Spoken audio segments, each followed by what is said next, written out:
E aí a gente vai entrar em várias questões. O Garro ontem deu uma entrevista que, para mim, foi perfeita, falando com relação ao que o extracampo, quanto que tem a influência dentro do campo. Ele falou que futebol é dentro, mas também fora do campo. Óbvio, o que vem acontecendo com o Corinthians, por exemplo, a classificação do Corinthians para a Copa do Brasil em cima do Palmeiras foi um balde que ajudou a amenizar a fervura fora do campo. Quando, na verdade, é o contrário.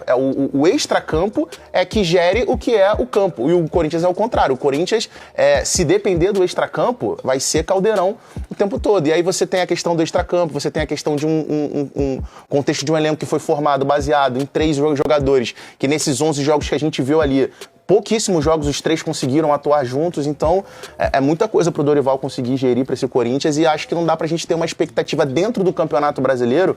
Eu não tenho uma expectativa muito grande de ver o Corinthians ali posicionado na parte de cima da tabela ali entre os 8 primeiros colocados. Outro dia você me perguntou o que eu achava do trabalho do Dorival. O que eu falei para você, o Dorival nos últimos anos foi assim no São Paulo, no Flamengo, ele abandona o campeonato e joga as fichas todas em Copas. Foi campeão desses 2 clubes, né?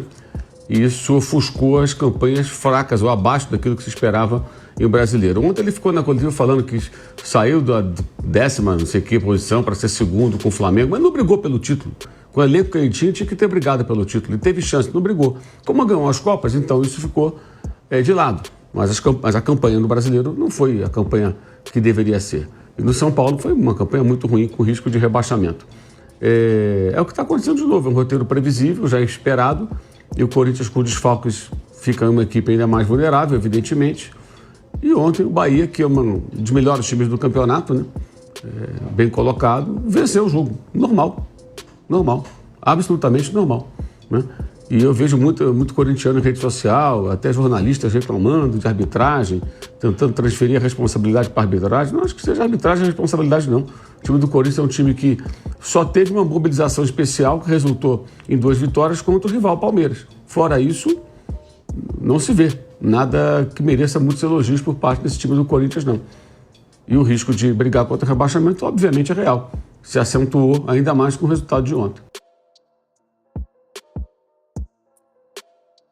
O Hugo Souza, eu acho ele um excelente goleiro. E eu acho que a grande virtude dele é aparecer em jogos grandes. Mas ele falha também em alguns momentos que, assim... mas todo goleiro falha em algum momento. Não, mas eu acho que ele tem umas falhas... Mas eu acho que ele tem umas falhas um pouco grotescas, às vezes, assim. Às vezes ele tem. A gente pode depois fazer um debate aqui. Não, os goleiros que mais falham. Fazer um dossiê. Eu acho ele um bom goleiro, mas eu acho que ele em alguns momentos dá uma desligada no disjuntor, assim, sabe? Mas eu acho ele muito bom. Acho que nos momentos em que o Corinthians precisa dele, ele tem muita personalidade. Mas eu acho ele um pouquinho inconstante. Hoje.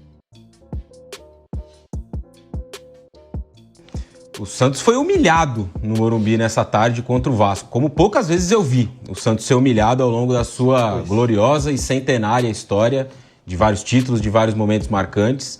Uma das maiores humilhações, a maior da história, foi o rebaixamento, há 2 anos. E hoje foi um dos capítulos, sem dúvida, mais vergonhosos da história do Santos, um 6-0 como mandante, com um estádio lotado, mais de 50 mil pessoas que foram para apoiar, depois aí de um momento positivo, né? O Santos vinha de algumas vitórias, sem jogar nada, é verdade, não jogou nada contra o Juventude, ganhou, foi amassado pelo Cruzeiro e teve sorte de só 1-0 pro intervalo e achou uma virada ali nos minutos finais, teve méritos, mas não foi um grande jogo do Santos. E hoje uma humilhação. Eu acho que, e essa é a palavra que tem que ser usada, é uma palavra forte, mas é a palavra que tem que ser usada, humilhação. E essa humilhação tem que ser repartida em 3 partes. A primeira delas é a do treinador, que vai ser demitido hoje, provavelmente. Já não tinha clima para seguir antes desse jogo. Depois dessa porrada, não tem. E não é uma decisão equivocada, se for tomada também. Trabalho fraco, não rolou, não deu certo, não funcionou, não andou. É uma pena, até parece ser um profissional que tem algum conteúdo interessante, algo que pode, num futuro, funcionar, mas Enfim, acho que foi uma decisão errada lá atrás também. O Santos, nesse momento que vive, voltando da segunda divisão, em uma remontagem total de elenco ao meio da temporada, apostar em um técnico que nunca foi técnico, que pode até vir a ser um bom treinador, mas nesse momento não está pronto, ele ainda não tem a capacidade para esse desafio. Isso está muito claro, jogo após jogo, entrevista após entrevista. Então não dá para o Kleber Xavier seguir no comando do Santos. Então ele é um dos personagens. O outro é o Marcelo Teixeira, que está fazendo um monte de bobagem desde que o ano começou. E também é um trabalho de gestão muito ruim do Santos. Um elenco que foi desequilibrado ao longo de grande parte da temporada. Ainda é um pouco. E a gente está em agosto e tem jogador chegando, tem jogador que nem estreou ainda no Santos. Então, eu acho que isso mostra também como o trabalho foi mal feito até aqui.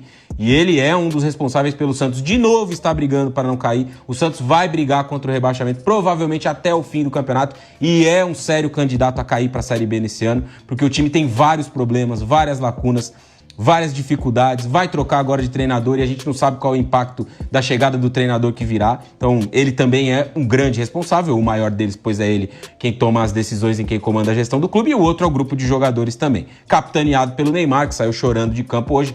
É uma imagem forte, comovente até, mas ele também tem a sua parcela de responsabilidade como o capitão de um grupo, o capitão de um barco que não consegue caminhar, não consegue sair do lugar. E hoje a atuação dele foi muito ruim, né? Até postei lá na minha rede social ao fim do primeiro tempo que se porventura o Ancelotti não estivesse em BH assistindo Atlético Mineiro e Grêmio, que também é um jogo que causa curiosidade entender por que ele foi lá assistir. Mas enfim, isso é um outro assunto para daqui a pouco. Se ele não estivesse em BH assistindo esse jogo, ele possivelmente estaria vendo o Santos em campo e ele ia ver o Neymar que durante o primeiro tempo inteiro não jogou nada e só ficou enchendo o saco da arbitragem.